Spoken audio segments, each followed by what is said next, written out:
ભગવાન શિવનું આ નિર્જલા વ્રત રાખવાથી આ 10 ફાયદા થાય છે। પ્રદોષ વ્રત દરેક મહિનાના કૃષ્ણ અને શુક્લ પક્ષમાં રાખવામાં આવે છે।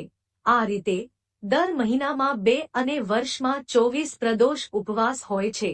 જો આ વ્રત સોમવારે કરો તો તે ખૂબ જ શુભ માનવામાં આવે છે, કારણ કે સોમવાર ભગવાન શિવનો દિવસ છે।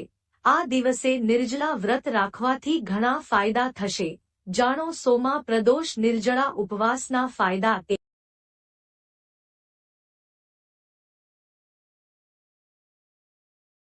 1.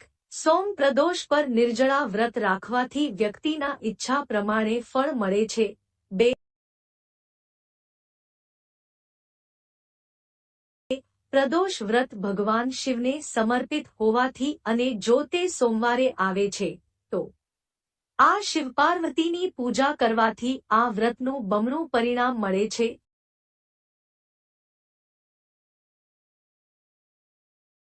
3. આ ઉપવાસ બાળક મેળવવાની ઈચ્છાઓ સાથે પણ રાખવામાં આવે છે। 4. જેમની કુંડળીમાં ચંદ્રદોષ છે તેઓએ આ ઉપવાસ જ્યોતિષીની સલાહથી કરવા જોઈએ। આ ચંદ્રદોષ નકારાત્મક પ્રભાવને ઘટાડે છે।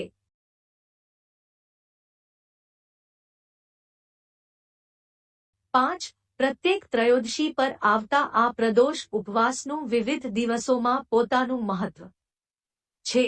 એટલે કે સોમ પ્રદોષ, રવિ પ્રદોષ અને શનિ પ્રદોષના ઉપવાસ પણ મહત્વપૂર્ણ। શાસ્ત્રો અનુસાર એક વર્ષમાં 11 પ્રદોષ વ્રત કરવાથી તમામ કાર્ય સફળ થાય છે।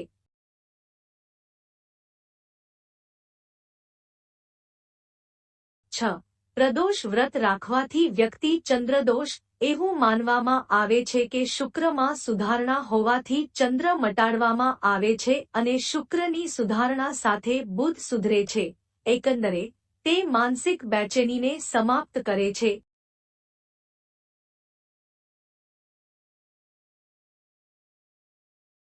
7. પ્રદોષ ઉપવાસના દિવસે સવારે વહેલા ઉઠો અને સ્નાન અને પૂજા કર્યા પછી દૂધ લો અને પછી આખો દિવસ ઉપવાસ કરો। ભગવાન શિવ અને દેવી પાર્વતી આશીર્વાદ આપે છે, જે બધી મુશ્કેલીઓ લઈ લે છે।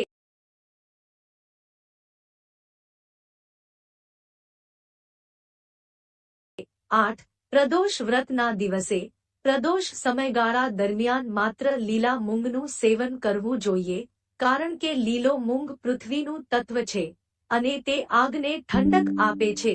જો તમે પ્રદોષમાં ઝડપથી ફળ મેળવવા માંગતા હોય તો મીઠું, મરચું વગેરેનું સેવન ન કરો, તેથી આરોગ્ય સુધારે છે।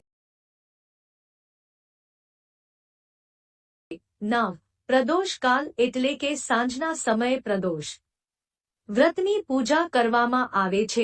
એવું માનવામાં આવે છે કે આ સમયે ભગવાન શિવ કૈલાસ પર તેમના રજત ભવનમાં નૃત્ય કરે છે।